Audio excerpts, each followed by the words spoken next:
کہ انطعم من لو یشاء اللہ اطعما، کہ اللہ کو اگر اپنے ان غریبوں پہ اتنا ترس آ رہا ہے، سورہ یاسین میں ہے نا، تو اللہ خود ہی کیوں نہیں کھلا دیتا؟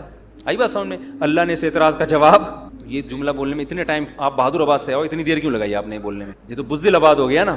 اور انہوں نے اکیلے نے جواب دیا، باقی پھر بھی چپ. میں جب بھی جملہ ادھورا چھوڑا کروں آپ نے کمپلیٹ کرنا ہے اس کو. میں چھوڑتا ہی اس لیے ہوں تاکہ پتہ چلے کہ آپ جاگ رہے ہیں کہ نہیں جاگ رہے. تو اس اعتراض کا اللہ نے قرآن میں جواب نہیں دیا، بلکہ قرآن نے کہا ان انتم الا فی ضلال مبین، تم بالکل ہی پاگل ہو گئے ہو جو ایسے اعتراض کر رہے ہو، تم بالکل کھلی ہوئی گمراہی میں ہو. یعنی یہ اس قابل ہی نہیں ہے یہ اعتراض کیسے کی. وجہ اس کی کہ اس کا جواب بہت واضح ہے. یہ دنیا دار الآزمائش ہے. اللہ غریب سے مال لیتا ہے کس کو؟ مالدار کو آزمانے کے لیے. مالدار کو مال دیتا ہے غریب کو آزمانے کے لیے کہ اس کا مال دیکھ کے لالچ نہ کرے اور یہ اس کی غربت دیکھ کے اس پہ مانگے بغیر خرچ کرے اس کے اوپر. کتنی بڑی حقیقت قرآن نے بیان کر دی. اللہ ہی کو سارے کام کرنے ہوتے، ہماری کوئی ذمہ داری نہ ہوتی تو پھر پیغمبروں کو بھیجنے کی کیا ضرورت تھی؟ پھر تو کوئی قاتل کسی کو قتل کرتا، اللہ قتل ہی نہ ہونے دیتا اس کو. جو کہیں قتل کرنے جاتا اللہ وہیں روک کے اس کو جیل بھجوا دیتا. ٹھیک ہے، دنیا میں عدالت کا نظام اور قانون اور یہ ساری چیزیں کیا ہو جاتی؟ ختم. نہ پیغمبروں کے سب کچھ سیٹنگ پہ آ جاتا. تو پھر فرشتے ہوتے ہیں نا ہم لوگ. تو بعض چیزوں کے جواب بہت واضح ہوتے ہیں، وہ جواب دیے نہیں جاتے. اور یہ بھی ہمیں پتا چلا کہ معترضین ہوتے کس قسم کے، کیسے اوٹ پٹانگ باتیں کر کے لوگوں کو بیوقوف بناتے ہیں. آج بھی اس طرح کے اعتراضات کرتے ہیں جو ملحد لوگ ہیں نا، خدا کے منکر، کہ خدا ایک طرف کہتے ہیں غفور الرحیم ہوں اور ایک طرف اتنا ظلم ہو رہا ہے دنیا میں، یہ روکتا کیوں نہیں ہے؟ سیلاب کیوں آ رہے ہیں؟ زلزلے کیوں آ رہے ہیں؟ چھتیں کیوں گر رہی ہیں؟ مر کیوں رہے ہیں لوگ؟ اور بھائی زلزلہ آ رہا ہے، سیلاب آ رہا ہے، جس پر آ رہا ہے نا اس کے لیے اتنی بڑی آزمائش نہیں ہے. ان لوگوں کے لیے بڑی آزمائش ہے جو اس عذاب میں مبتلا نہیں ہوئے. ہم جب سندھ سے گزر رہے تھے نا، بہت قسم پرسی میں غریبوں کو دیکھا تو ایک آدمی نے کہا یار ان کی تو بدعمالیاں بھی اتنی نہیں ہیں، عذاب ان پہ آتا ہے. اور کراچی اور لاہور کے اور اسلام آباد کے پوش علاقوں میں جا کے دیکھو جو نائٹ کلبوں میں عیاشیاں ہو رہی ہیں، ان کو کچھ بھی نہیں آ رہا، وہ ابھی بھی پراٹھے کھا رہے ہیں بیٹھ کے. ہوتا ہے نا جب بھی سیلاب آتا ہے پستا کون ہے؟ سمندری طوفان آئے گا، ٹھٹھا بیچارہ اور وہ جو دادو، اس طرح کے علاقے جن کے پاس کھانے کو ویسے ہی روٹی نہیں ہے. تو جو ملحد لوگ ہیں وہ اعتراض کرتے ہیں کہ یہ اللہ کے ہاں انصاف بولو نہیں. یعنی ان کو وہ کہتے ہیں کہ عذاب جب آئے نا تو سمندر کا پانی ٹھٹھا سے لیفٹ ٹرن مار کے ڈیفنس کی طرف پہلے رخ کرے وہ، اور وہ جائے اسلام آباد کے نا، زلزلہ جب آئے یا کوئی سیلاب آئے تو دریا سندھ کا دریا الٹا چلتے ہوئے وہ اسلام آباد کے وہ جو کیا ہے یار، اسلام آباد میں بڑے بڑے جو ہوٹل ہیں نا وہاں تک پہنچے. تو بھائی دنیا کے اصول اللہ نے کچھ اور رکھے ہیں، آخرت کے اصول. ایک دفعہ بارشیں آئی نا تو وہ کھارا در پورا ڈوب گیا. اچھا ان دنوں میں ایک مولانا صاحب بیان کر رہے تھے کہ یہ بارشیں جو اتنی آتی ہیں ہمارے بدعمالیوں کا نتیجہ ہے، ہمارے بہت سے لوگ یہ بار بار یہ بات دہراتے ہیں. یہ بات بھی ٹھیک ہے کہ ہماری بدعمالیوں کا نتیجہ ہے، اس میں دو رائے نہیں ہو سکتی، اس کا میں منکر نہیں ہوں. لیکن اس بات کو اتنا زیادہ بار بار بیان کرنا جس سے انسان سمجھے کہ پتہ نہیں سندھ والوں نے کیا کیا ہے جو برباد ہو گئے. ایک حد تک تو یہ ٹھیک ہے تاکہ لوگوں کو موٹیویشن ملے. اس زمانے میں نے ایک بیان کیا تھا کہ زلزلے کیوں آتے ہیں، آڈیو بیان تھا میرا، وہ اس وقت میں ویڈیو نہیں بناتا تھا. اس میں یہ سمجھانے کی کوشش کی تھی کہ بھائی ضروری نہیں کہ زلزلے میں جو قوم زیادہ تباہ ہوئی ہے وہ بری ہو اور جو بچ گئے وہ اچھے ہوں. عین ممکن ہے جو بچے ہوں وہ کمبخت ہوں اور جو مرے ہوں وہ تہجد پڑھتے ہوئے دنیا سے گئے ہوں. کیونکہ اللہ تعالیٰ نے دنیا کو دار الاسباب بنایا ہے. یہاں جب بھی کوئی عذاب آتا ہے نا، جب بھی کوئی عذاب آتا ہے تو وہ اسباب کے تحت آتا ہے. اب دیکھو بارش جب آئے گی، طوفانی بارش ہوگی تو وہ اوپر کی طرف پانی جائے گا یا نیچے کی طرف آئے گا؟ اب اوپر نائٹ کلب ہے، عیاشی چل رہی ہے، شرابیں چل رہی ہیں، نیچے نشیبی علاقے میں تہجد پڑھ رہے ہیں سارے. تو پانی یہ تھوڑی کہ تہجد والوں کو دیکھ کے ٹن مارا اس نے بھائی وہ کہاں کو الٹا چلنا شروع ہو گیا. اس لیے کہ تو فطرت کے قانون کے خلاف ہے نا. اللہ تعالیٰ فطرت کو چینج تھوڑی کرتے ہیں. تو اس بحث میں پڑے بغیر کہ کون تباہ ہو رہا ہے کون بچ رہا ہے، ہمیں شریعت نے حکم یہ دیا ہے کہ ہم پہلے سے اس کا انتظام کریں کہ کوئی قدرتی آفت آئی تو اس سے کون سا علاقہ زیادہ متاثر ہوگا. ہمیں شریعت نے حکم دیا ہے اسباب اختیار کرنے کا. کھارادر والوں سے میں کہتا ہوں جب تمہیں پتا ہے کہ جب بھی کراچی میں بارش زیادہ آتی ہے کھارادر نیچے ہے تو ڈوبے گا نا وہ. تم چاہے تبلیغ میں چلے لگاؤ، تم 4 مہینے لگاؤ، پانی تمہارے یہاں ہی پہلے آئے گا. پانی کو اللہ نے یہ سمجھایا ہے کہ جہاں جگہ ملے نیچے کو کھسک جانا. یہ نہیں دیکھنا کہ وہ نماز پڑھ رہا ہے کہ گٹکا کھا رہا ہے بیٹھ کے. یہ تو ہمیشہ سے ہوتا آ رہا ہے. دیکھو عذابوں کی دو قسمیں ہیں, خوب سمجھ لیں, یہ ٹاپک چل ہی پڑا ہے تو میں جلدی سے کمپلیٹ کر لوں. ایک عذاب وہ ہوتا ہے جس کے عذاب ہونے میں دو رائے ہو نہیں سکتی ہیں, اس کو قدرتی آفت قرار دیا نہیں جا سکتا. وہ اللہ پراپر ارادہ کرتا ہے کہ میں اس قوم کو تباہ کرنا چاہتا ہوں اور اس کی کوئی سائنٹیفک لاجک نہ بھی ہو تو میں کیا کر دوں گا, اس کو تباہ کر دوں گا. جیسے قوم عاد پہ عذاب آیا, قوم لوط پہ عذاب آیا, قوم سمود پہ عذاب آیا. وہ جو عذاب آیا نا قوم لوط قوم سمود پر, پیغمبر بتاتے, نوح علیہ السلام کی قوم پہ عذاب آیا, اس وقت بارش کا ان کی محکمہ موسمیات والوں کے ہاں دور دور تک کوئی بھی انتظام, کوئی بھی امکان نہیں تھا. یہی وجہ ہے کہ قرآن کہتا ہے نوح علیہ السلام جب کشتی تیار کر رہے تھے تو قوم مذاق اڑاتی تھی کہ نہ کوئی قریب میں دریا ہے نہ سمندر ہے, اور اس موسم میں ویسے بھی بارش نہیں ہوتی, کبھی بھی بارش نہیں ہوئی ہے, دور دور تک بادل کا کوئی ٹکڑا نظر نہیں آ رہا, اور یہ ایسے ڈرے بیٹھے ہیں, اتنی بڑی کشتی بنا رہے ہیں جیسے پتہ نہیں کیا ہونے والا ہے. تو نوح علیہ السلام نے کیا کہا, ان تسخروا منا فإنا نسخر منکم, تم مذاق اڑاؤ ان قریب ہم تمہارا مذاق اڑائیں گے. کیا نوح علیہ السلام کا سائنسدانوں سے رابطہ تھا, محکمہ موسمیات والوں سے؟ وہی کے ذریعے اللہ بتا رہا تھا کہ ان کی باتوں میں نہ آئے, میں اپنی قدرت سے بغیر کسی سبب کے ایسی بارش برساؤں گا کہ اس میں ہلاک کروں گا, اور صرف نافرمان ہلاک ہوں گے, ایک نافرمان بھی نہیں بچے گا, سارے نیک لوگوں کو بچا لوں گا میں. یہ ایسا عذاب ہے جس کی کوئی سائنٹیفک لاجک بولو نہیں ہے. یہ قرآن سے ثابت ہے کہ اس طرح بھی ہوتا ہے. قوم عاد پہ جو عذاب آیا, فلما رأوه عارضا مستقبلا فلما رأوه عارضا کیا ہے وہ آیت بھائی, فلما رأوه عارضا مستقبل اودیتهم قالوا هذا عارض ممطرنا. جب انہوں نے بادل کا ٹکڑا, وہ حضرت ہود علیہ السلام بار بار قوم سے کہہ رہے تھے کہ اب عذاب آ رہا ہے, اب میں جا رہا ہوں بستی چھوڑ کر, اب کیا آ رہا ہے, اللہ کا عذاب. تو یہ وہی کے ذریعے بتایا نا, محکمہ موسمیات والوں کے ذریعے نہیں بتایا. تو وہ قوم ہنسنے لگی, پھر دیکھا واقعی کالے بادل آ رہے ہیں. تو اس قوم نے کہا یہ تو بادل ہیں جو نارمل بادل ہوتے ہیں, پانی برسے گا, یہ عذاب کہاں ہے؟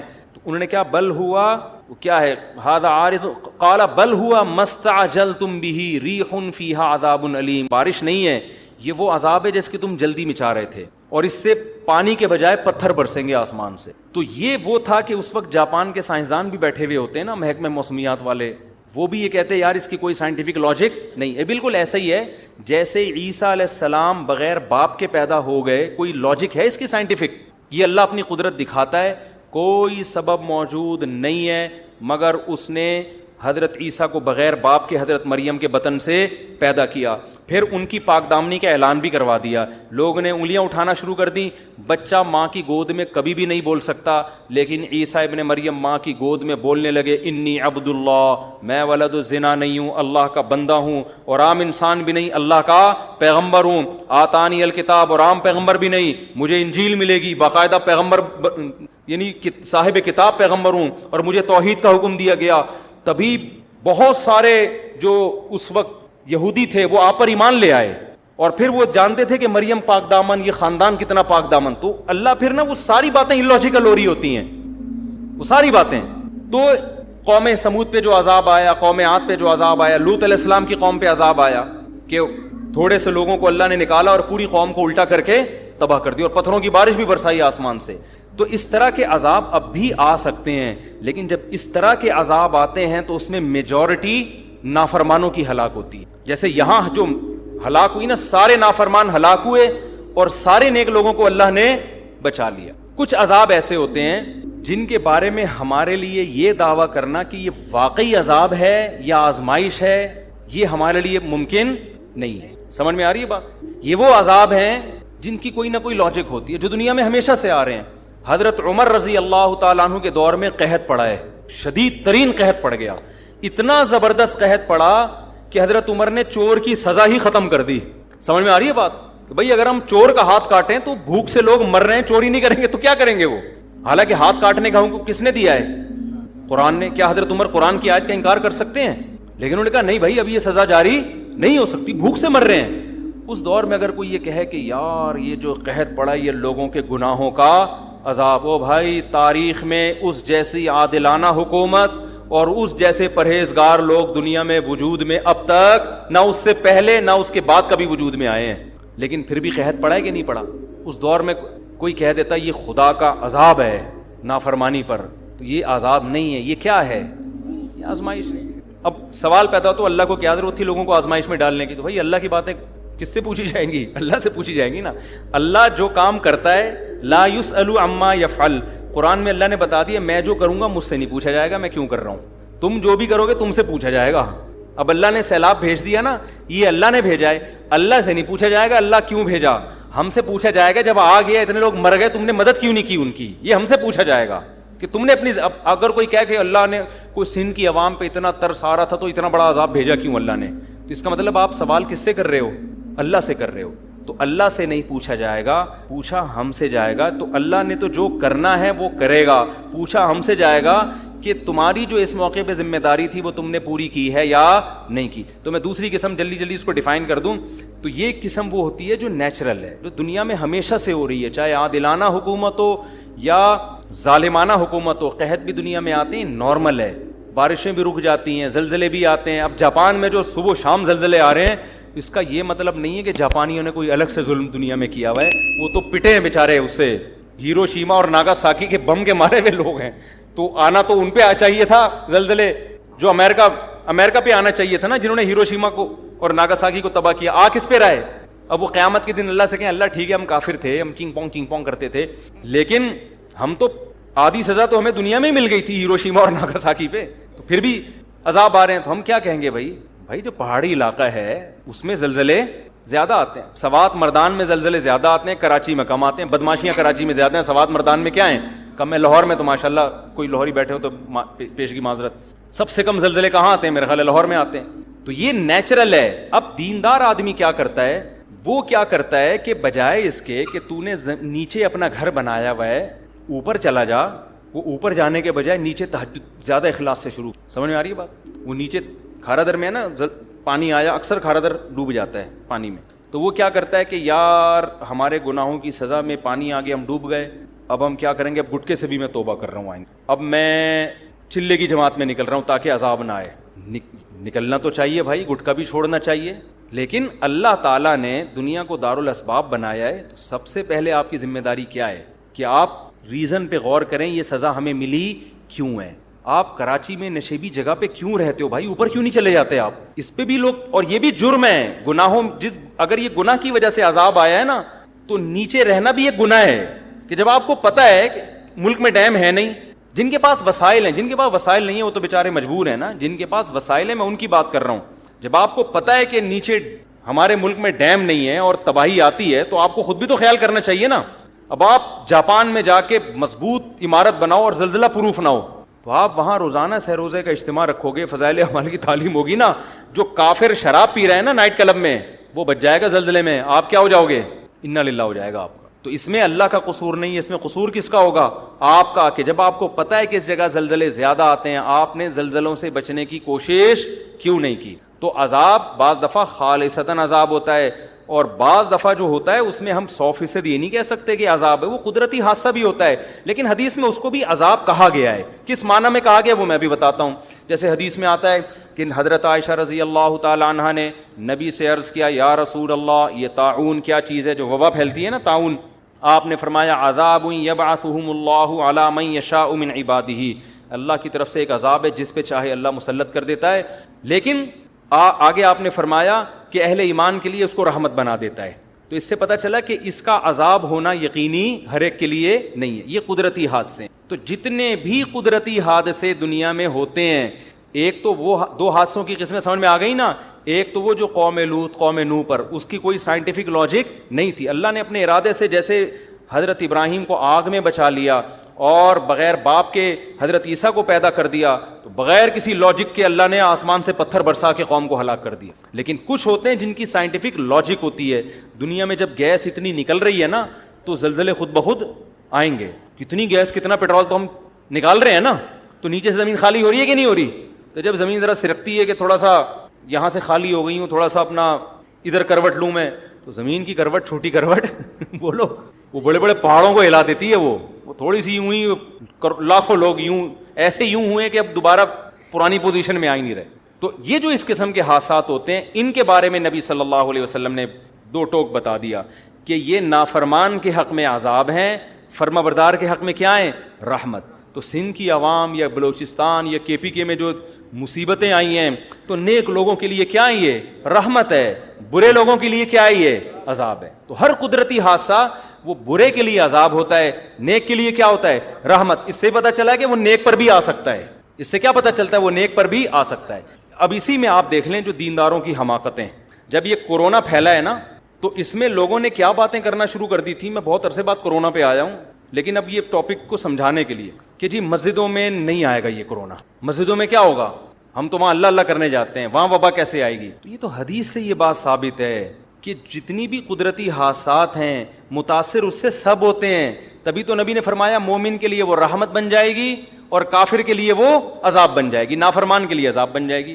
تو نبی نے یہ تو نہیں کہا حضرت عائشہ سے کہ یہ طاعون اللہ کا عذاب ہے جس سے صرف کافر متاثر ہوگا, مومن کو یہ کچھ بھی نہیں کہے گی. یہ کہا نبی نے, کب کہے گی اس کو بھی لیکن اس کے جب وہ تکلیف میں آئے گا تو گناہ معاف ہوں گے, مرے گا تو شہادت کا درجہ ملے گا.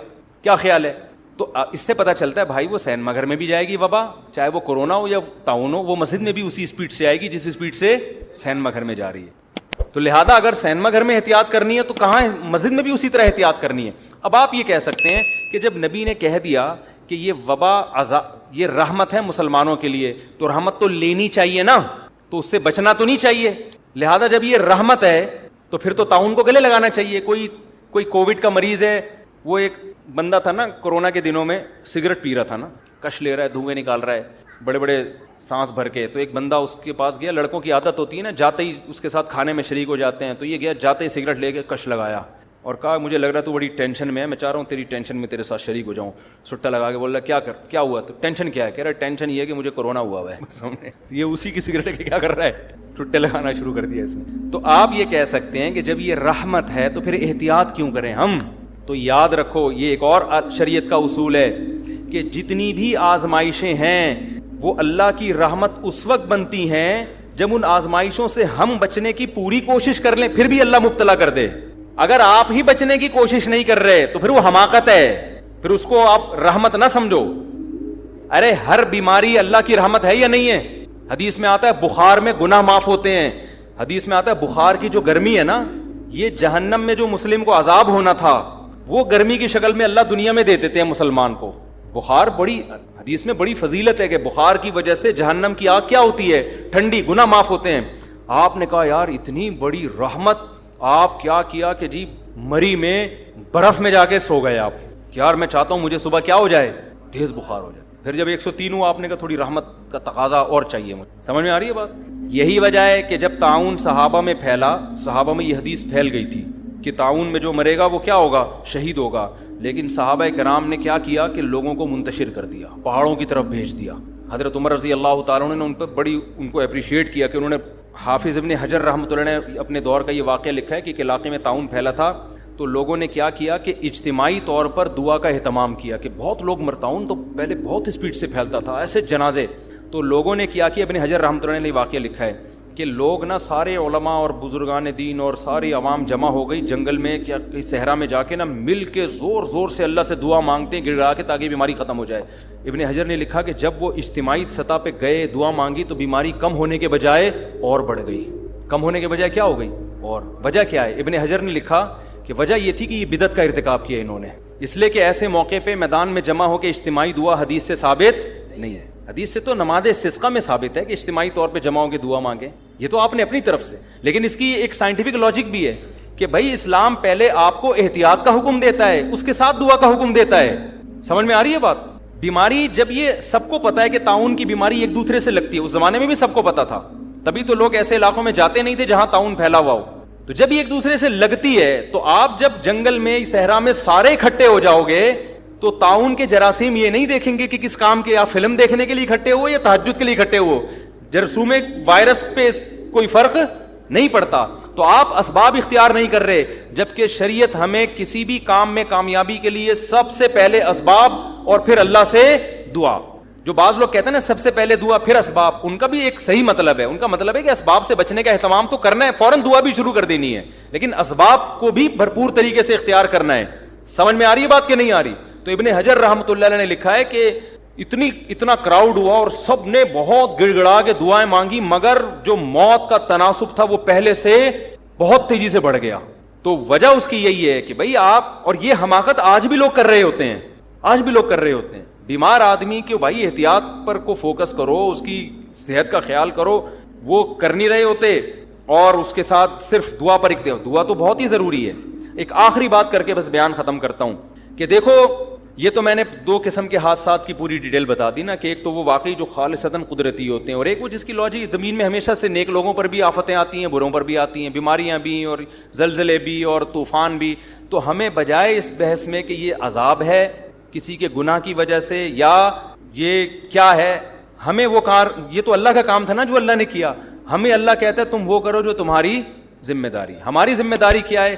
ایسے موقع پہ وہ کرنا ہے جو صحابہ کیا کرتے تھے, غریب کے ساتھ تعاون. اور مشرک کیا کیا کرتے تھے کہ جب اللہ کو اس پہ اتنا ترس آ رہا ہے تو اللہ نے اس کو غریب بنایا کیوں. تو وہ آج بھی کہہ سکتا ہے مشرک کہ اگر اللہ ہم سے کہہ رہا ہے کہ سیلاب زدگان کی مدد کرو تو اللہ کو اتنا ان پہ ترس آ رہا ہے تو سیلاب بھیجا کیوں, ٹھیک ہے نا, اللہ نے زلزلہ ڈالا کیوں. تو اللہ کہے گا جو میرا کام ہے بھائی وہ میں کروں گا, جو تمہارا کام ہے کس نے کرنا ہے, تم نے. اور یہ بھی ذہن میں رکھو کہ عذاب یہ جو قدرتی آتے ہیں نا, یہ بھی بعض دفعہ خالصتاً عذاب بھی ہوتے ہیں. اس کی وجہ یہ ہوتی ہے کہ آپ نے اس سے بچنے کا اہتمام نہیں کیا ہوتا. ہمارے ملک میں ہمارے حکمرانوں نے ڈیم بنانے کا اہتمام نہیں کیا. جب بھی ڈیم بنانے کی کوشش کی گئی ہے عوام نے رکاوٹ ڈالی ہے, بیوقوف عوام نے, جو آپ کے علاوہ کی بات کر رہا ہوں میں. نوشہرہ کے بارے میں بات کی گئی تھی, جی کالا باغ ڈیم بن گیا تو نوشہرہ ہلاک ہو جائے گا, ڈوب جائے گا. حالانکہ وہ ڈیم نہیں بنا تو نوشہرہ کیا ہو گیا ہے, ڈوب گیا. لیکن ہمارے پبلک میں سینس بولو نہیں ہے. تو یہ اب یہ اللہ کا, یہ تو قدرتی آفت بھی نہیں ہوئی نا, یہ تو ہماری اپنی یہ تو ایسے جیسے مری کے برف خانے میں جا کے لیٹ گیا, ٹھیک ہے نا, اور کہ نیچرل ہے بیمار ہونا, بخار ہونا. بھائی نیچرل جب ہوتا ہے جب آپ کے گھر میں وائرس داخل ہوتا, آپ تو خود برف میں نہا رہے ہو اور ٹھنڈے پانی سے نہا رہے ہو برف میں جا کے آپ. تو یہ تو حماقت ہے. تو دنیا میں ہر جگہ, امریکہ میں اس سے زیادہ بارشیں ہوتی ہیں, وہاں کیوں نہیں ہوتا؟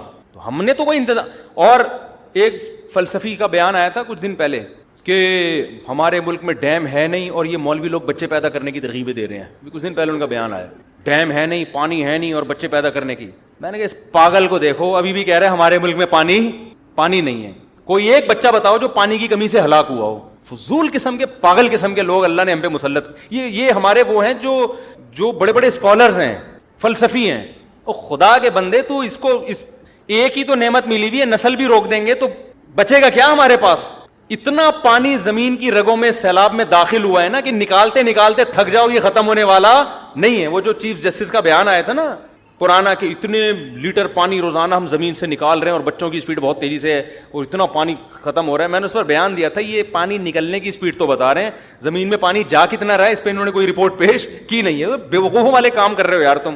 ہمارے حکمرانوں کی اللہ معاف فرمائے ابھی حالت پتہ ہے کیا ہے, کہ یورپ اور امریکہ کی وفاداری میں ان سے بھی 2 ہاتھ آگے نکل گئے. وہ بھی کہہ رہے ہیں یار اتنے ماڈرن تو ہم نہیں ہوئے جتنے تم ہو گئے ہو, ایسی باتیں تو ہم نہیں کرتے جیسی تم کر رہے ہو, یہ دلائل تو ہم نہیں دیتے جو دلائل تم دے رہے ہو. میرے بیان پہ کسی نے کمنٹس کیے ہوئے تھے کہ مولوی بچے پیدا کرنے کی ترغیب دے رہا ہے اور اس وقت دنیا میں سب سے بڑا مسئلہ ہی آبادی کا بڑھنا ہے. بھائی یہ باتیں انگریز نہیں کر رہا, انگریز سے پوچھو گے, وہ یونائٹڈ نیشن کی رپورٹ ہے کہ اس وقت دنیا میں آبادی کا ریشو خطرناک حد تک گر گیا ہے. سالوں کے پاس نہ کمبختوں کے پاس کوئی رپورٹ ہے, نہ گورے کا پتہ کہ وہ کہہ کیا رہا ہے, اور بیٹھ کے پھر بس مولوی کا بیان آ گیا نا تو سمجھتے ہیں دقیانوسی پر مبنی ہوگا. یونائٹڈ نیشن کی رپورٹ ہے یہ BBC میں شائع, میں نے خود پڑھی ہے کہ بچوں کی جو گروتھ ریشو ہے نا وہ خطرناک حد تک گر گیا ہے. دیکھو آپ, یہ نہیں دیکھا جاتا دنیا میں آبادی کتنی ہے, یہ دیکھا جاتا ہے گروتھ ریشو کتنا ہے. وجہ اس کی یہ کہ دنیا میں ایک اسٹیبل لائف کے لیے بوڑھوں کا اتنا ریشو, اس کے مقابلے میں جوانوں کا اس سے ڈبل کم از کم ریشو ہونا چاہیے, کم سے کم, تاکہ وہ بوڑھے قوم پہ بوجھ نہ بنے. اب ریشو جو دنیا جس طرف جا رہی ہے نا, بوڑھوں کا بڑھتا جا رہا ہے, جوانوں کا یا تو کم ہو رہا ہے یا اتنا ہی ہے. اوور آل دنیا کو دیکھا جائے تو یہ تباہی کی طرف جا رہی ہے. تبھی تو امریکہ, کینیڈا اور اتنے بڑے بڑے ملکوں میں بچوں کے پیدا کرنے پر کوئی پابندی نہیں ہے, وہ تو پیسے دے رہے ہیں یار. آسٹریلیا میں بچہ پیدا کرنے پر پیسے ملتے تھے تو پاکستانیوں نے اس کے علاوہ سارے کام چھوڑ دیے وہاں جا کے. تو آسٹریلیا نے ایک لا چینج کر لیا کہ یار یہ کمبخت تو آگے کچھ کر ہی نہیں رہے سوائے بچے پیدا کرنے کے. تو میں جب آسٹریلیا گیا میں نے ان کو کہا کہ بھائی آپ نے گورنمنٹ نے الاؤنس دینا بند کر دیے تو اس سے آپ کی اسپیڈ پہ فرق نہیں آنا چاہیے. آپ دوسرا کام بھی کریں لیکن اسپیڈ آپ وہی رکھیں جو آپ کی ماضی میں تھی. اسپیڈ کی اتنا بڑا کنٹری آسٹریلیا, برساتی مینڈکوں کی طرح بھی بچے پیدا ہوں, بھرنے والا نہیں ہے. 5 گھنٹے تو ایک شہر سے دوسرے شہر جانے میں لگتے ہیں. بلوچستان جا کے دیکھ لو یار, اسپیس ہی اسپیس ہے, اور یہ کہہ رہے ہیں ملک میں جگہ جنگل وہ جگہ نہیں ہے, اسپیس کم ہے. گراؤنڈ کراچی سے حیدرآباد چلے جاؤ نا, اتنی اسپیس ہے. آدمی کہتا ہے کتنی بھی اسپیڈ سے, اور پوری دنیا کو دیکھو تو کیا ہوگا حال. بالکل ان کو صرف مولویوں سے نفرت ہے. یہ سمجھتے ہیں مولوی پڑھے لکھے نہیں ہیں, ان کو معلومات نہیں ہے. بھائی جو چیز مشاہدے سے نظر آ رہی ہے اس میں کیا آپ کو کیلکولیشن کرنے کی ضرورت ہے؟ تو فضول قسم کی باتیں. تو وہ ایک نے پھینک دی تھی ہمارے چیف جسٹس صاحب نے کہ زمین سے اتنا پانی, اتنے وہ کیلکولیشن بتاتا ہوں, اڑے اتنے کروڑ گیلن نکل رہا ہے بیٹا, اب تو مر گئے اگلے سال. وہ کمبخت تو جا کتنے کروڑ گیلن رہا ہے. ابھی جو زمین کی رگوں میں اس بارشوں میں پانی گیا ہے نا, نسلیں پی سکتی ہیں یہ پانی. اور اگر ڈیم بنے ہوئے ہوتے کتنی بجلی پیدا ہوتی. اس میں جو ہے نا آپ جو مچھلیوں کی جو بریڈ کتنی کر سکتے تھے, اس میں 20 کام ہو سکتے ہیں. سارا زور کروڑوں روپے کا سرمایہ بچوں کی سپیڈ روکنے پر لگایا ہوا ہے, جو پیسہ آپ کا وہاں خرچ ہونا چاہیے. حتیٰ کہ روکا جا رہا ہے نسل کو کہ بچے تعلیم یافتہ نہیں ہوں گے لہذا 2 ہی اچھے. اور آپ کو پتہ ہے ایجوکیشن پہ اتنا خرچ نہیں ہو رہا جتنا فیملی پلاننگ پہ خرچ ہو رہا ہے. یہ بھی آپ کو ہم لطیفے سنا رہا ہوں میں بیٹھ کے, یعنی لطیفے سے مراد خبریں سچی ہیں لیکن یہ ہماری گورنمنٹ کے لطیفے ہیں. یعنی تعلیم کے نام پہ نا کہ بچے کم ہوں گے تو ایجوکیٹڈ ہوں گے, تو اس میں فیملی پلاننگ کے لیے جو بجٹ رکھا ہے نا تاکہ بچے ایجوکیٹڈ ہوں, وہ ایجوکیشن کے لیے اتنا بجٹ نہیں ہے. سمجھ رہے ہو نا, تعلیم کو فروغ دینے پر اتنا پیسہ خرچ نہیں ہو رہا جتنا مانع حمل تدبیریں کے لیے اور جو اس کے لیے جو لیکچرز ہو رہے ہیں اور اس کے لیے جو موٹیویٹ کیا جا رہا ہے عورتوں کو گاؤں گاؤں جا کے, اس پہ زیادہ پیسہ خرچ ہو رہا ہے. تو سارے فضول قسم کی.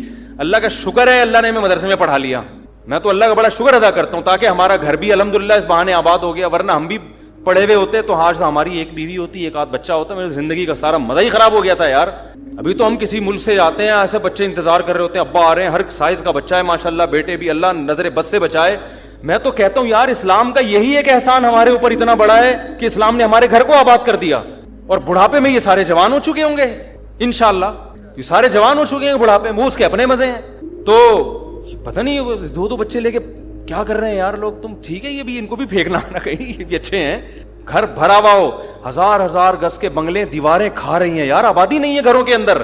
بڑھاپے میں اپنے مزے, داماد ہوں گے ہول سیل کے حساب سے, بہویں ہوں گی, ان کے بچے ہوں گے. دادا پٹھانوں میں جا کے پشاور میں دیکھو, دادا کے مزے ایسے ہیں آپ مائیکل جیکسن کے مزے بھول جاؤ گے. میں تو دیکھتا ہوں نا جا کے پٹھانوں میں, پشاور مردان ہو, ایک دادا بیٹھا ہوگا, وہ میرا پوتا ہے, وہ نواسا ہے, یہ 8 چاچے ہیں, یہ پتہ نہیں اتنی بڑی فیملی ہوتی, دادا بیٹھ کے کھا رہا ہوتا ہے اکیلا, اور عزت بھی مل رہی ہوتی ہے اس کو. تو خیر اب یہ تو ٹاپک میں کئی بار چھیڑ چکا ہوں, کہاں سے کہاں چلے ہم. جو اصل بات کہہ رہے تھے غریبوں کو کھانا کھلا دیا. ہاں آخری بات جو ہے نا وہ یہ رہ گئی تھی کہ ہمارے یعنی سبق کے لیے ہمیں ہر مصیبت کو اپنے لیے عذاب ہی سمجھنا چاہیے. یہ شریعت کی تعلیم ہے, چاہے حقیقت میں وہ عذاب ہو یا نہ ہو, ہمیں یہ سمجھنا چاہیے. میں اس ایک مثال سے سمجھاتا ہوں. جب کراچی کے حالات خراب ہوئے تھے نا تو علماء بہت کہہ رہے تھے یہ بدعمالیاں جن کی سزا مل رہی ہیں, بالکل ٹھیک بات تھی, یہ بدعمالیوں کی سزا. اور یہ جو سیلاب آیا ہے اس میں جو میں کہہ رہا ہوں نا کہ یہ ضروری نہیں کہ عذاب ہو, تو یہ بھی ضروری نہیں کہ عذاب نہ ہو, عین ممکن ہے کہ یہ کیا ہو, عذاب بھی ہو. ہمیں کیا کرنا ہے؟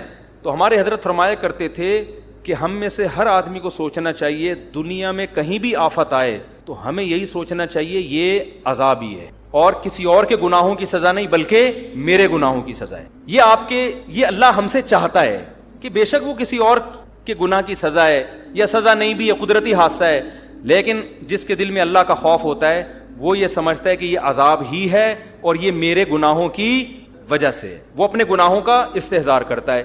دیکھو نبی سے بڑھ کر دنیا میں کوئی ہو سکتا ہے؟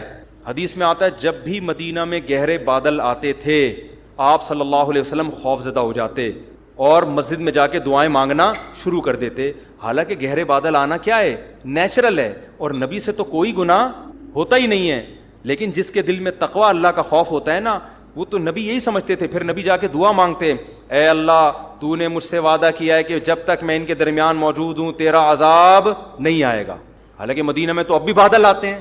تو اس سے پتہ چلتا ہے کہ جس کے دل میں خوف ہوتا ہے بھائی وہ تو ہر مصیبت کو اپنے گناہ کی سزا سمجھتا ہے. سمجھنا ہمیں, یہ تو میں نے ایک نالج کے لیے ایک پورا بیان کیا. جب کراچی کے حالات خراب ہوئے تھے, بہت قتل و غارت ہو رہا تھا, حضرت بار بار ہمیں نصیحت کرتے تھے کہ دیکھو یہ گناہوں کا عذاب ہے جو کہ کسی اور کے گناہوں کا عذاب. اپنے بارے میں انسان خوش فہمی مبتلا ہو جاتا ہے, میں تو بڑا نیک ہوں, میں تو تہجد گزار ہوں, میں تو نمازی ہوں, میں تو حاجی ہوں, میں تو یہ ہوں. فرمایا سمجھو یہ میرے گناہوں کا عذاب. تو حضرت کہتے ہیں میں یہ سمجھتا ہوں مجھ سے کوئی کوتاہی ہوئی ہے جس کا یہ عذاب ہے. تو استحضار ہم سب کو یہی کرنا چاہیے. کچھ بھی آفت آ رہی ہے اپنے گریبان میں جھانکے, بھائی شاید یہ میرے سے کوئی غلطی ہوئی ہے جس کا یہ عذاب. اگر کوئی عالم بہت نیک ہے, کوئی گناہ نہیں ہو رہا اس سے, وہ یہ سمجھے میں تبلیغ میں کوتاہی کر رہا ہوں, جتنا میرے ذمے تھا حق بیان کرنا میں اتنا حق بیان نہیں کر رہا, جس کی وجہ سے یہ عذاب ہے. تو سمجھنا ہم سب کو یہی چاہیے کہ یہ میرے گناہوں کی سزا ہے, لہذا اللہ سے توبہ اور استغفار کرنا چاہیے. اس کا فائدہ کیا ہوگا؟ اگر یہ واقعی آپ کی گناہوں کی سزا ہے, توبہ استغفار سے معاف ہوگی. نہیں ہے تو توبہ استغفار کرنے پہ کوئی ٹیکس لگتا ہے کیا؟ آپ کے درجات کیا ہو جائیں گے؟ بلند ہو جائیں گے. اللہ کی نظر میں مقام بڑھ جائے گا. اللہ کہے گا سزا اس کو ملی ہے, گناہ اس کے تھے, اور یہ بندہ میرے کتنا خوف رکھتا ہے کہ یہ سمجھ رہا ہے کہ یہ میرے گناہوں کی, اس سے اللہ کا قرب آپ کو کیا ملے گا؟ قرآن کہہ رہے لیتخذ بعضهم بعضا سخریا, میں نے دولت کو ایسے تقسیم کیا ہے کسی کے پاس اتنا کہ گننے میں نہ آئے اور کسی کے پاس کھانے کو روٹی نہیں ہوگی, تاکہ غریب آدمی ملازمت کرے امیر کی اور دنیا کا نظام چلتا رہے. اگر سب کے پاس پیسہ آ گیا, فیکٹریوں میں بوتلوں میں ڈھکن کون لگائے گا؟ کیا خیال ہے؟ سارے ہی سائنٹسٹ پیدا ہو گئے. یہ ماں باپ بھی کہتے نا ہر بچے کو ہم نے ڈاکٹر بنانے, انجینئر بنانے, بناؤ, بنے گا نہیں, کیونکہ سارے ڈاکٹر, انجینئر اور کمپنیوں کے مینیجر بن گئے. تو بوتلوں میں, کمپنیوں میں ڈھکن کون لگائے گا بیٹھ کے؟ کچھ لوگوں کی بوتل کا کام کیا ہوتا ہے, کیا لگا رہے ہوتے ہیں ڈھکن, یہ بزنس جاب ہے ان کی. آپ کہہ سکتے ہو تو مشینیں آ گئی ہیں, تو مشین کا بٹن دبانے کے لیے کوئی چارٹرڈ اکاؤنٹنٹ تھوڑی آئے گا, وہ بھی تو کوئی ملازم ہی رکھا جائے گا نا. بہت دیکھ رہا ہوں میں یوٹیوب پہ نا آج کل ریلیں آ رہی ہیں, پیسہ کماؤ, پیسہ ہی سب کچھ ہے, ہم تو حرم میں جا کے بھی دعا مانگتے ہیں پیسہ دے دے, بس پیسہ ہی پیسہ ہی پیسہ ہی. یہ وہ لوگ ہیں جن کے پاس پیسہ آیا اور ان کی کھوپڑی, بول لو نا, آؤٹ ہو گئی, کھوپڑی خراب ہو گئی. ان کو دیکھ کے تو لگتا ہے نہ ہے پیسہ بھائی, ہماری کھوپڑی ایسی خراب نہ ہو جائے. ایسی ترغیب جس سے غریب ڈپریشن میں جانا شروع ہو. آپ کہہ سکتے وہ اپنی نااہلی سے غریب ہے. کچھ لوگ اپنی نااہلی سے ہوتے ہیں, ان کو تو چپیٹ لگاؤ رکھ کے جا, اور وہ ماں باپ پہلے سے لگا رہے ہوتے ہیں, گھر میں پڑا رہتا ہے, اٹھتا نہیں ہے. لیکن بہت سے لوگ دنیا میں ایسے ہیں, رہیں گے ہمیشہ, جو آپ سے زیادہ محنت کریں گے, آپ سے زیادہ ذہین ہوں گے, پھر بھی 2 ٹکے کا پیسہ ان کے پاس نہیں آئے گا. قرآن ایسے ہی تھوڑی بار بار کہہ رہا ہے یبسط الرزق لمن یشاء, جس کے لیے چاہتا ہوں روزی کے دروازے کھول دیتا ہوں, وَيَقْبِضْ, جس کے لیے چاہتا ہوں رزق کے دروازے بند کر دیتا ہوں. میں نے تو ایسے لوگ بھی دیکھے ہیں کچھ بھی نہیں کر کے بہت کما لیا, لکھ دوپل لگ گیا ان کا. بھائی کچھ بھی نہیں کرتے تھے, ویسے ہی کوئی بزنس ہلکا سا شروع کیا, پتہ نہیں کہاں سے کہاں پہنچ گئے. وہ کہتے ہیں یار ہمیں خود بھی نہیں پتا تھا اتنا نوٹ چھاپ لیں گے, اس میں اب اتنا پیسہ آ جائے گا. تو نہ آنے میں دیر لگتی ہے اور نہ جانے میں دیر لگتی ہے. تو یہ اللہ کی دین ہے. تو اصل جو موٹیویشن ہونی چاہیے وہ یہ کہ پلاننگ میں اور محنت میں کمی نہ ہو. بس کوئی بھی کام کرو, محنت اچھی ہو, پلاننگ اچھی ہو, نتیجہ کس کے ہاتھ میں ہے؟ اللہ کے. بس پھر مل جائے ٹھیک ہے. نہیں, 2 گڑبڑیں ہوتی ہیں, یا تو ہماری محنت بہت زیادہ ہوتی ہے, پلاننگ صحیح نہیں ہوتی, اس کا بھی نتیجہ کوئی اچھا نہیں نکلتا, برباد محنت آپ کی. لوگ کر رہے ہوتے ہیں نا صحت کے لیے, محنت بہت کر رہے ہو, نا ڈنڈ پیل رہے ہو, جا کے دوڑ رہے ہو, سیڑھیوں پہ جا رہے ہو, آ رہے ہو, اور چرس پی رہے ہو بیٹھ کے, نشہ کر رہے ہو بیٹھ کے, نیند لے نہیں رہے آپ. مثال کے طور پر جو سوتے نہیں ہے نا, ان کو ورزش سے فائدے کے بجائے الٹا نقصان ہوتا ہے. کیونکہ جب آپ ورزش زیادہ کرتے ہو آپ کو گہری نیند, کیونکہ ہماری باڈی کی ریپیئرنگ کب ہوتی ہے؟ نیند میں. اب باڈی کو ریپیئرنگ کا, ڈینٹنگ پینٹنگ کا موقع دے نہیں رہے آپ, اور اس کو کھپائے جا رہے ہو, اپنی انرجی کو استعمال کرتے جا رہے ہو, تو بیڑا غرق ہو جائے گا باڈی کا. جتنے بھی ماہر ہیں جو فزیکل فٹنس کے ماہرین ہوتے ہیں, بولتے ہیں بھائی ورزش کرو گے تو گہری نیند ضروری ہے, اور ورزش کے بعد آتی ہے بھی ہے گہری نیند. لیکن بعض لوگ ساری رات ٹی وی دیکھ رہے ہیں, موبائل دیکھ رہے ہیں, پھر آدھا گھنٹہ سوئے, آفس چلے گئے, ان کے لیے ورزش بالکل بھی نہیں ہے, بیڑا غرق ہو جائے گا بھائی. تو اب وہ کیا ہے, محنت بہت زیادہ ہوگی, آؤٹ پٹ کیا ہوگا؟ 0. بعض لوگوں کی پلاننگ بہت ٹائٹ ہوتی ہے کہ یہ کریں گے, وہ پلاننگ ہی پہ ساری زندگی گزر جاتی ہے. جیسے جو اسکول میں بچے پڑھتے ہیں کہتے ہیں ہم ہفتے سے پڑھائی شروع کریں گے. مجھے بتاؤ یہاں کتنے لوگ بیٹھے ہیں وہ آیا ہفتہ آج تک ہے؟ مہینے کی اب 1 جنوری ہے نا, سال کا پہلا دن 1 جنوری, وہ ہماری زندگی میں ایک انقلاب لے کر آئے گا. سال کا پہلا دن 1 جنوری 2025 ہے, تو ہم 26 سے انشاءاللہ سب کچھ چھوڑ چھاڑ کے نیک پرہیزگار نیٹ کلین. میرے بھائی جس دن مر رہا ہوگا نا اللہ سے کہے گا اللہ 1 جنوری تک زندہ رکھ, اب تک تو جو ہوا معاف کر دے, آئندہ اللہ کہے گا معاف نہیں کروں گا میں. جنہوں نے کرنا ہوتا ہے آج سے کرتے ہیں بھائی, وہ ابھی سے کرتے ہیں. 1 جنوری سے نہیں ہوتا کچھ بھی. وہی بات ہے, پھر وہی مسئلہ خراب ہو رہا ہے. دوسری شادی کا بھی ایسے ہی, بہت سے لوگ کہتے ہیں ہم دوسری شادی کریں گے, وہ اس دن تم نہیں کرو گے. میں اسے کہتا ہوں تم نہیں کر سکتے, کریں پہلے یہ ہو جائے پھر بس کر یار, تو بس کسی اور کو سامنے کہانیاں سنایا کر جا کے. تو نہیں کر سکتا, تو باتیں بہت اچھی کر سکتا ہے, تو باتیں کیا کر. جب بھی باتیں کرنا ہو میرے پاس آ جایا کر اثر, تو بیٹھ کے یہ باتیں کر لیا کر. تو پلاننگ, قرآن نے بھی یہ بات کہی ہے, کیا زبردست بات ہے. یہ 2 باتیں یاد رہیں گی, ہارڈ ورکنگ اور پلاننگ. پلاننگ اچھی ہو اور ہارڈ ورکنگ. یہ اپنی طرف سے نہیں کہہ رہا, قرآن کہہ رہا ہے. دیکھو قرآن کیا کہتا ہے, الذین ضل سعیہم فی الحیاۃ الدنیا وہم یحسبون انہم یحسنون صنعا. کیا زبردست آیت ہے سورہ کہف کی. جیسے دنیا میں بہت سے لوگوں کی محنت ضائع ہوتی ہے کیونکہ ہارڈ ورکنگ اسٹرگل بہت ہے, پلاننگ کے بغیر ہے, سوچے بغیر ہے. اللہ کہتے ہیں ایسے ہی بہت سے لوگ دنیا میں بہت محنت کرتے ہیں جنت کے لیے, جائیں گے جہنم میں.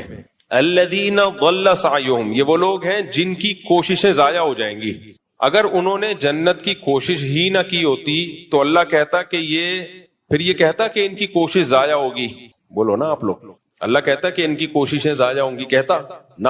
اس کا مطلب کوشش بہت کی انہوں نے, اور کی بھی کس کے لیے؟ قرآن کہہ رہا ہے یہ کوشش انہوں نے کی جنت کے لیے. لیکن قرآن کہہ رہا ہے ان کی یہ کوششیں یعنی اسٹرگل, ہارڈ ورکنگ, یہ کوشش اور محنت ہونے کے باوجود برباد. اور اللہ کہتے ہیں وَهُمْ يَحْسَبُونَ أَنَّهُمْ يُحْسِنُونَ صُنْعًا. یہ دنیا میں سمجھتے رہے ہم جو کوشش کر رہے ہیں اتنا خدا کو خوش کرنے کے لیے, جنت کے لیے اتنی کوششیں کر رہے ہیں, بہترین کام ہم کر رہے ہیں. یعنی يَحْسَبُونَ أَنَّهُمْ يُحْسِنُونَ صُنْعًا, ان کا اپنا نظریہ بھی یہی تھا کہ ہم صحیح کام کر رہے ہیں.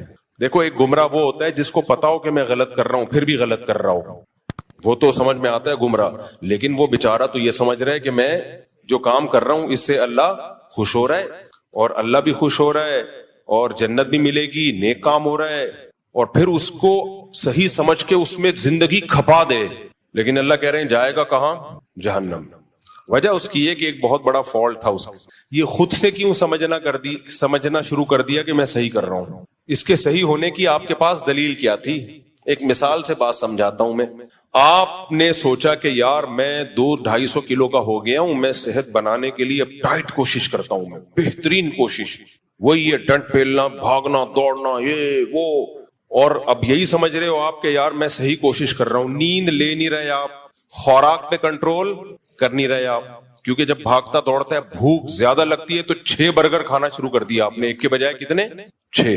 150 کلو میں 6 کا پتہ نہیں چلے گا. جو جس کا وزن 150 کلو ہو نا تو 6 تو دائیں بائیں جا کے کھانچے میں پتہ ہی نہیں چلتا. میرے پاس اتنے کلو کے لوگ آتے ہیں, ہر طبقہ آتا ہے, تو میں زیادہ نہیں بولوں گا پھر بولیں گے ہمارا مذاق اڑا رہے ہیں, لیکن میرے پاس ایسے پیس آتا ہے نا, سب پیس آتا ہے. اچھا ایک بات بتاؤں بیان سے ہٹ کے, ابھی ایک صاحب ہیں ٹک ٹاک پہ آج کل, وہ بڑی موٹیویشن آ رہی ہے ان کی, ایسا میاں بیوی کے بہت حقوق بیان کر رہے ہوتے ہیں, میں تو اپنی بیوی سے جو ہے اتنی محبت کرتا ہوں, یہ وہ. ہو سکتا ہے کرتے ہوں, ویسے اس طرح کے لوگ اکثر میڈیا پہ کر رہے ہوتے ہیں, خیر کرتے ہوں گے, ہمیں اچھا گمان رکھنا چاہیے. وہ کہنے لگے یہ جو ہے نا شادی ہمیشہ اپنی ہم عمر میں ہونی چاہیے, یہ ڈفرینس بالکل صحیح نہیں ہے, بالکل غلط. آپ 30 سال کے ہیں تو 25-28 اتنی ہو, جبکہ یہ اسلام کا نظریہ نہیں ہے. تو میں اس لیے اس پہ بول رہا ہوں. یہ ساری چیزیں کہاں سے لے رہے ہیں؟ یورپ, امریکہ سے, جن کا اپنا کوئی فیملی سسٹم سرے سے رہا ہی نہیں ہے. اسلام میں یہ نہیں ہے. اسلام میں فنکحوا ما طاب لکم, جو پسند آئے اس سے کرو, اور پھر لڑکی والوں کو بھی بول دیا اگر تمہیں پسند آ رہا ہے, تمہارا فائدہ ہے تو اس سے کر لو. تو پھر مجھے خیال آیا کہ اسلام کی بات درست ہونے کی بہت بڑی دلیل یہ ہے کہ میں نے ایسے نکاح پڑھائے ہیں جن کا کوئی سرے سے کوئی تک بنتا ہی نہیں تھا، لیکن ایسی محبت زندگی گزار رہے ہیں وہ. ابھی میں بہت پرانی بات ہے، تھوڑا کردار چینج کروں گا. میں نے ایسے دولہا جو ہے نا ماشاءاللہ 150 کلو کا دولہا. کتنے کلو کا؟ 150 کلو کا دولہا ہوگا کم از کم. دلہن نارمل ویٹ کی، کامیاب زندگی گزار رہے ہیں. حالانکہ وہ کوئی میچنگ لگتی نہیں ہے بھائی. یہ محبت ایک ایسی چیز ہے، یہ ہر ایک کے الگ سافٹ ویئر ہیں اللہ نے ڈالے ہوئے ہیں. کچھ لوگوں کی نظر میں پرسنالٹی کی بڑی ویلیو ہوتی ہے، کچھ لوگوں کی نظر میں دولت کی ویلیو ہوتی ہے. بھائی ہمیں پرسنالٹی نہیں چاہیے، ہم غریب لوگ ہیں، ہمیں خالی پیسہ چاہیے. بھلے 150 کیا 160 کلو کا بھی دھولا ہوگا تو چلے گا. چل رہے ہیں بڑے مزے سے ہنسی خوشی زندگی. اب وہ جب ان یوٹیوبرز کے کلپ سنے گا میچنگ یہ، تو وہ تو ڈپریشن میں جائیں گے نا. ایسے بھی میں نے دیکھے رشتے، 18-20 سال کی لڑکی 60 سال کا لڑکا. اس زمانے میں لڑکا نہیں آدمی ایسی محبت سے زندگی گزار رہے ہیں. کبھی آپ خوشبو لگا کے اکیلے آؤ تو میں پھر بتاؤں گا کون کون کہاں رہتا ہے. ایسی مثالی زندگی محبت والی گزر رہی ہے کہ آپ کی سوچ سے بھی زیادہ بس اس کو 20 سال والی کو اپنا 60 سال والا بندہ پسند ہے. اب وہ جب وہ یہ کلپ دیکھے گی کہ میچنگ یہ جو موٹیویشنل آج کل آ رہے ہیں اور اس طرح کی باتیں کر رہے ہیں، وہ تو پھر گھر خراب ہوگا کہ نہیں ہوگا. اور الٹا بھی دیکھا ہے میں نے، 20-22 سال کا لونڈا لپاڑا اور انٹی سے شادی کی اس نے، جو طلاق یافتہ بھی بچوں والی بھی، بہترین زندگی گزر رہی ہے ان کی، اور مزید بچے بھی ہو گئے، ہنسی خوشی. اس لیے یہ جو آج کل آ رہے ہیں نا افلاطون اور سقراط اور بقراط، ہر آدمی یوٹیوب پہ آ کے فنٹر بنا ہوا ہے، ایکچولی ایسا ہونا چاہیے، ایکچولی ایسا. اس کو بولو بس کرو خدا کے لیے، ہمارے پاس اسلام ہے. کوئی قرآن و سنت کی بات کرو تو سر آنکھوں پہ، ورنہ یہ اپنی تھیوری، اپنے نظریے اپنے پاس رکھو. سمجھ میں آ رہی ہے بات کہ نہیں آ رہی ہے؟ بولے یہ اپنے یہاں نارملی تو ٹھیک ہے، ایسا ہی ہو، ایج ڈفرنس زیادہ نہیں ہونا چاہیے، لیکن اگر کہیں زیادہ ہے اور دونوں خوش ہیں تو تمہیں کیا تکلیف ہو رہی ہے یار؟ یہ وہ اعتراضات ہیں جو غیر مسلموں سے ہماری سوسائٹی میں آئے ہیں. جو سب سے بڑا اعتراض سب سے پہلے نبی صلی اللہ علیہ وسلم پہ کرتے ہیں کہ 9 سال کی تھیں آپ حضرت عائشہ اور ہمارے نبی 50 سال کے، تو یہ تو پھر میچنگ کی نہ ہوئی شادی. لیکن دنیا میں اس سے زیادہ کامیاب جوڑا کوئی دنیا میں گزرا نہیں ہے. اس سے زیادہ کامیاب جوڑا کوئی گزرا نہیں ہے دنیا میں. تو ایسے ہم نے دیکھے ہیں نا. میں نکاح پڑھا رہا ہوتا ہوں، لوگ سمجھتے ہیں گھننا، اس کو کچھ پتا نہیں ہے. میں دیکھ رہا ہوتا ہوں ابے یہ وہی ہے. خیر میں ان کو کچھ تنگ نہیں کرتا. تو ایسے بعض دفعہ دولہا اتنا باریک 250 کلو کی، تھوڑا سا کم کر لو زیادہ ہو گیا، دلہن. اب لوگ تو بولیں گے یہ میچنگ. بھائی جب ان کو وہ پسند ہے، اس کو وہ پسند ہے، تمہیں کیوں پیٹ میں مروڑ ہو رہا ہے؟ تمہیں کیا تکلیف ہو رہی؟ اور یہ جو لوگ اپنی بیویوں کی تصویریں سوشل میڈیا پہ ڈالتے ہیں نا، اس کا ایک بہت بڑا نقصان پتہ ہے کیا ہوا ہے؟ بہت بڑا نقصان یہ ہوا ہے کہ بعض دفعہ آدمی کو اپنے سے زیادہ عمر کی لڑکی پسند آ رہی ہوتی ہے، ایجڈ ہوتی ہے، لیکن یا وزن زیادہ ہوتا ہے، لیکن وہ فیس بک پہ ڈالنے کے قابل نہیں ہوتی. لوگ مذاق اڑائیں گے. اس چکر میں وہ کرتا ہی نہیں ہے کہ میں دوستوں کو کیا دکھاؤں گا، حالانکہ اس کا دل مائل ہوتا ہے. اس سے نقصان اس لڑکی کا ہو گیا کہ نہیں ہو گیا؟ اس لیے اللہ نے کہا بیوی کو پردے میں رکھو. ضروری نہیں ہے کہ دنیا کو یہ پسند آئے، دنیا تعریفیں کرے ماشاءاللہ کتنا کیوٹ جوڑا ہے. ہو سکتا ہے دنیا کہے یار یہ تو کوئی تک ہی نہیں بن رہا. بھائی چھوڑو دنیا کو، تمہیں پسند آ رہی ہے 150 کلو 250 بھی چلے گی، اس سے زیادہ نہیں. اس لیے کہ زلزلہ آنے کا خطرہ ہے، یہ کافی ہو گیا. جب دونوں خوش ہیں تو کیا مسئلہ؟ ہمارے نبی نے پہلا نکاح کن سے کیا؟ 25 سال کی عمر اور 40 سالہ بیوہ سے. کیسی کامیاب شادی چلی ہے. پھر بالکل اپوزٹ 50 سال اور 9 سال میں حضرت عائشہ بالغ ہو گئی ان سے. یہ بالکل اپوزٹ، یہ بھی کامیاب چلی ہے. اور پھر اپنے برابر ام سلمہ، وہ بیوہ بھی تھیں اور آپ کی عمر کے برابر بھی تھیں، ایجڈ تھیں. ان کو جب نبی نے نکاح کا پیغام بھیجا، حضرت ام سلمہ نے کہا میری تو عمر بہت زیادہ ہے. آپ نے فرمایا میری تم سے بھی زیادہ ہے، تو کوئی بات نہیں، میں بھی تو ایجڈ ہوں. ہر طرح سے نکاح کر کے دکھا دیا ہمارے نبی نے، اور کامیاب کر کے دکھا دیا.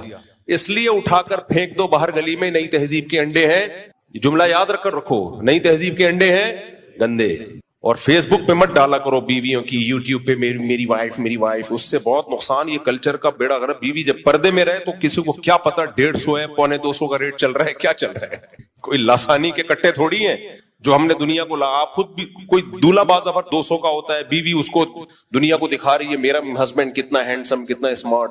وہ نہیں ہوتا ہینڈسم بھائی، لیکن بیوی محبت کر رہی ہوتی ہے اس سے.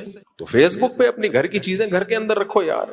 خود آؤ تو اپنی فیملی لائف کو اس طرح سے پبلک کے سامنے مت لے کر آؤ. اس سے نقصان ہوتا ہے، اس سے نقصان ہوتا ہے. اور یوٹیوبر نے تو بیویوں کے ذریعے پیسے کمانے کا دھندا بنایا ہے، جس کا چینل نہ چل رہا ہو خوبصورت بیوی لے آتا ہے، اور پھر اس چکر میں شادی بھی خوبصورت سے ہی کر رہے ہیں کہ اس کو چینل پہ لانا ہے. اب بعض دفعہ ان کا بھی ایسا ہوتا ہے، ان کا دل کسی پہ آیا ہوا ہوتا ہے لیکن وہ چینل پہ لانے کے قابل نہیں. دل ایسی چیز ہے، آپ کو دیکھو ہماری عمر 50 سال ہے تو لیکن تجربے بھی بہت ہیں ہمارے.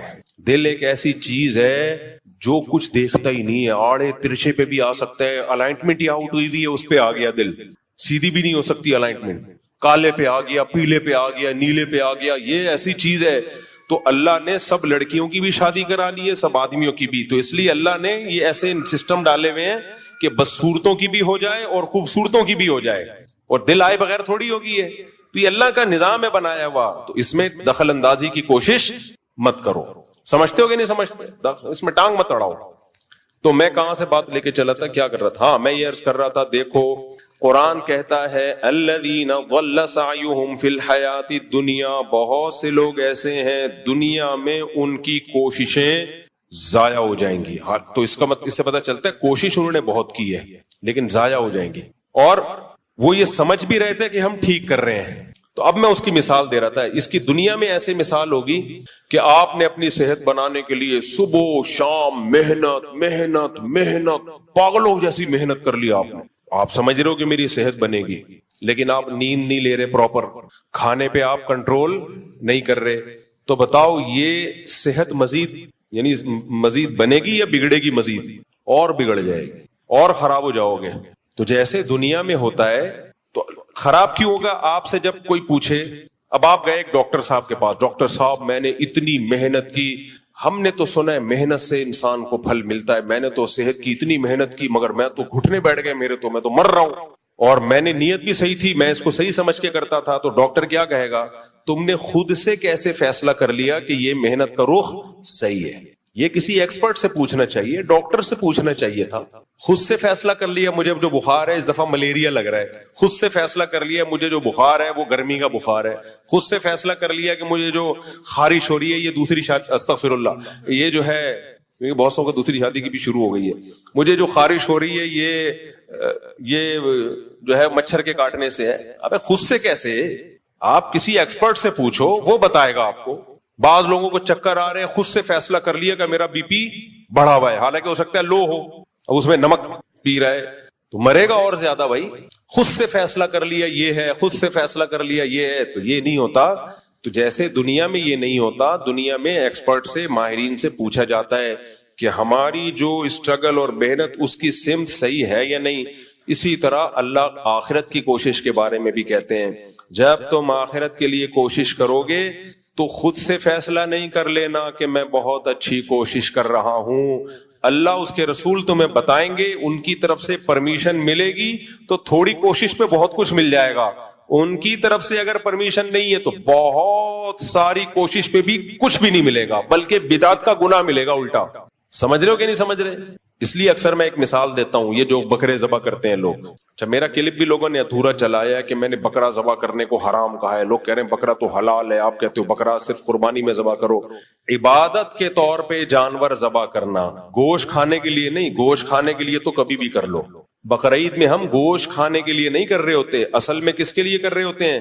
عبادت کے لیے، اللہ کے لیے. پھر اللہ کہتے ہیں گوشت بھی کھا لو. خالی گوشت کھانے کے لیے کرتے تو ہم بے وقوف ہیں، 10-15 لاکھ کی گائے کاٹ رہے ہیں. گوشت کھانے کے لیے کرنا ہوتا تو قصائی سے بہت سستا میں مل جاتا ہے، کٹے کا گوشت مل جاتا ہے، کٹے کا، کٹا ہی بولتے ہیں نا، کٹے کو، کٹوں کا یا پتہ نہیں کٹے کا. وہ جو جانور، کچھ جانور ایسے ہوتے ہیں بقرعید کے جو بڑے فینسی لگتا ہے کہ یہ پالنے کے لائق ہیں، ان کو ذبح کرتے ہوئے رونا آ رہا ہوتا ہے. کچھ جانور ایسے ہوتے ہیں کاٹ دو، آدمی کہتے ہیں اس کو جلدی سے کاٹو، کہتے ہیں کٹوں کا مال ہے، کٹوں کا. تو ہم گوشت کے لیے تھوڑی کرتے ہیں، یہ ہم کس کے لیے کرتے ہیں؟ اللہ کے لیے.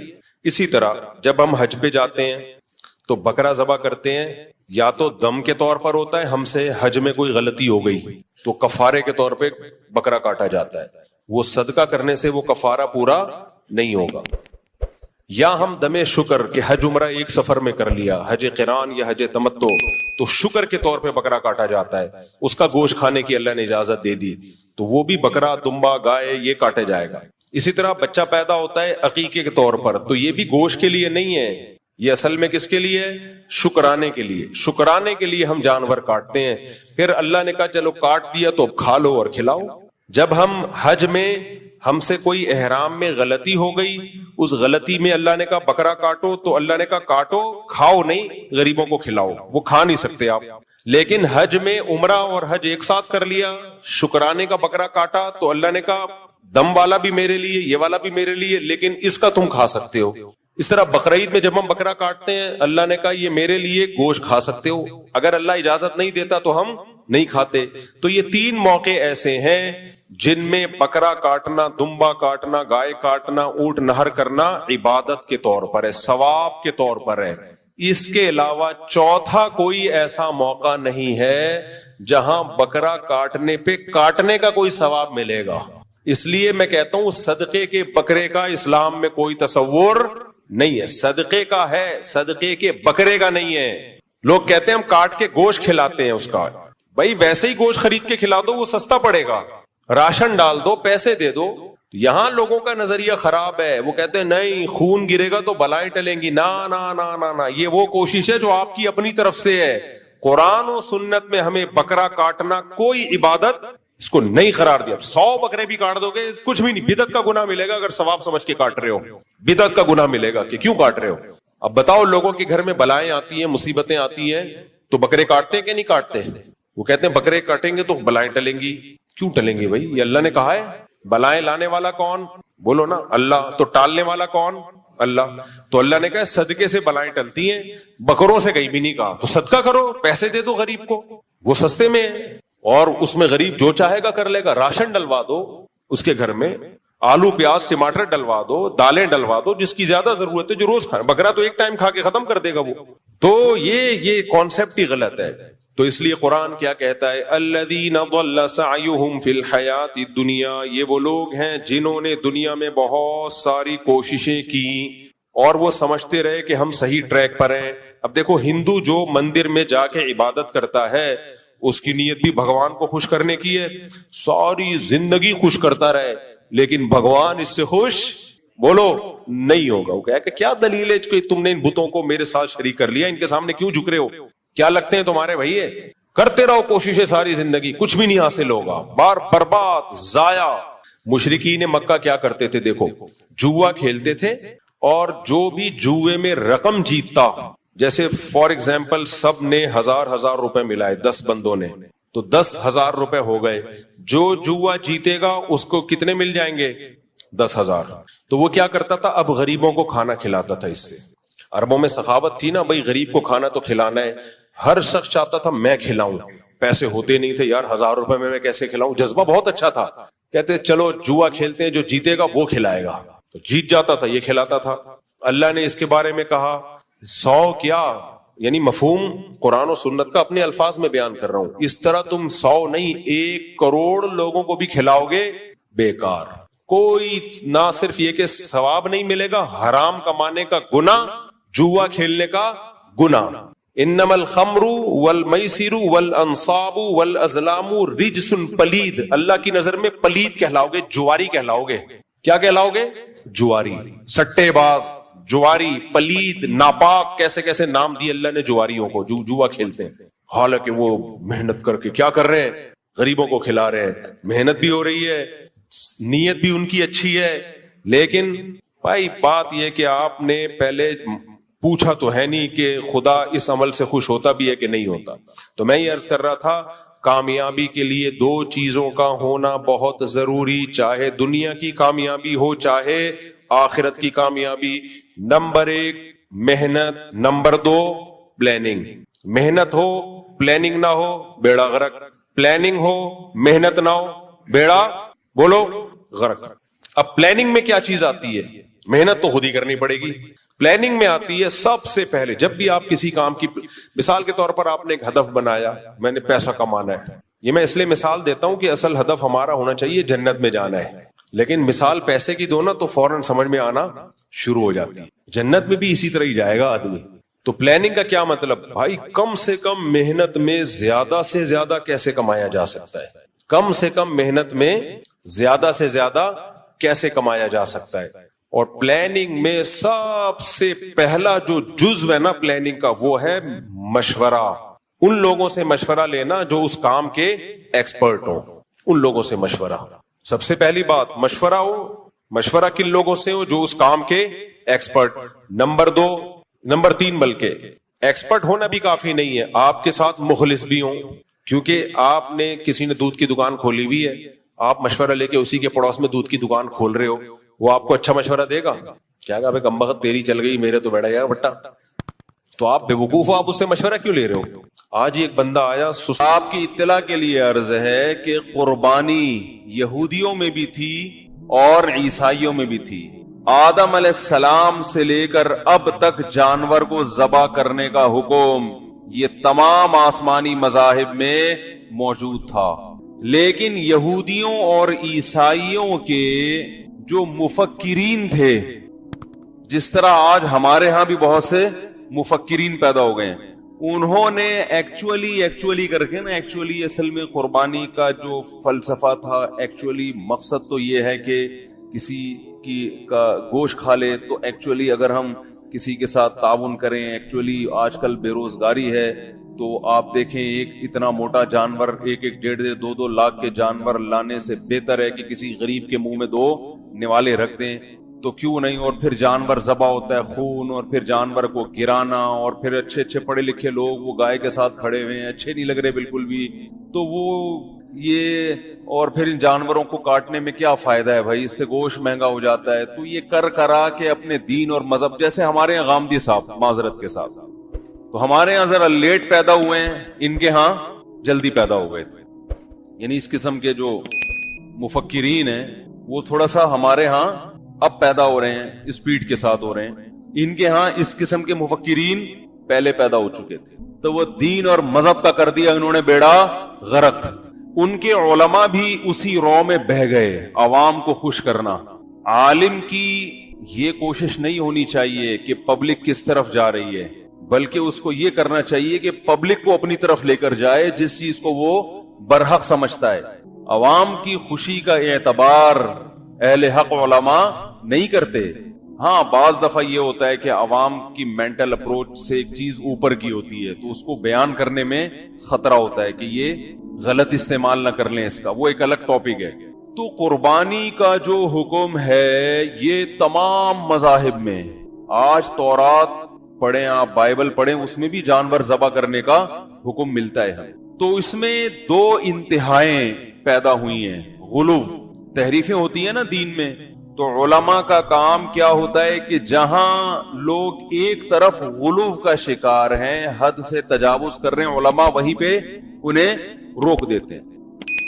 حضرت مفتی محمد شفیع صاحب رحمہ اللہ سے کسی نے کہا نا کہ یہ مولوی اپنے آپ کو دین کا ٹھیکیدار سمجھتے ہیں, یہ بتاتے ہیں کہ یہ ہمیں بتائیں گے کہ قرآن و حدیث کا مطلب کیا ہے. تو یہ ٹھیکیدار کب سے بنے ہوئے ہیں؟ یہ آج کل علماء کو بہت تانا دیا جاتا ہے کہ ہم ان سے کیوں سیکھیں.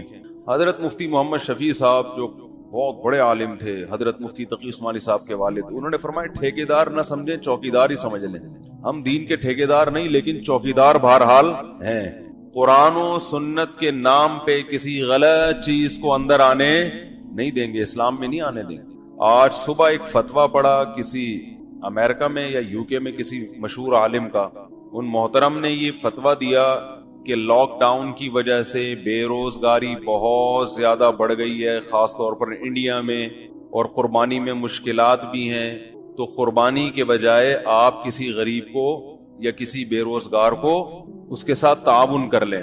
اور پھر ایک روایت بھی بھیجی, سعید ابن مسیب رحمہ اللہ تعالی بہت بڑے تابعی ہیں, ان کا ارشاد ہے کہ میں کسی غریب کو 3 درہم دے دوں, یہ مجھے قربانی کرنے سے زیادہ محبوب ہے.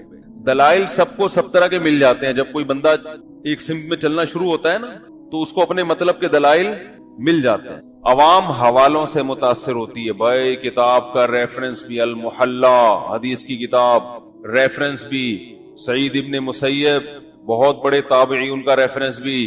تو کمنٹس میں لوگوں نے بڑا اپریشیٹ کیا ان کو, ماشاءاللہ زندہ باد. تو مجھے وہ امریکہ سے کسی نے بھیجا کہ بھائی یہ کیا ہے, تو میں نے کہا اللہ کے بندو پہلے انہی سعید ابن مسیب کا دوسرا قول بھی دیکھ لو, مصنف عبد الرزاق میں. اس میں وہ فرماتے ہیں لأن ضحی بشات احب الی من ان اتصدق ب100 درہم، میں ایک بکری ذبح کر دوں بقرعید والے دن، یہ مجھے زیادہ محبوب ہے کہ میں 100 درہم صدقہ کروں۔ ایک حدیث میں 3 درہم کا مقابلہ اور ایک بکری سے، اور اس میں 3 درہم کو وہ کہہ رہے ہیں زیادہ بہتر ہے، دوسری حدیث میں 100 درہم کو بھی کہہ رہے ہیں کہ یہ قربانی سے بہتر نہیں، تو یہ والی ہے تو وہ والی بھی تو ہے۔ دوسری بات یہ کہ آپ کیا حضرت سعید ابن مسیب کے مقلد ہیں کہ ان کا ایک رائے سامنے آ گئی، آپ نے فوراً قربانی کا فلسفہ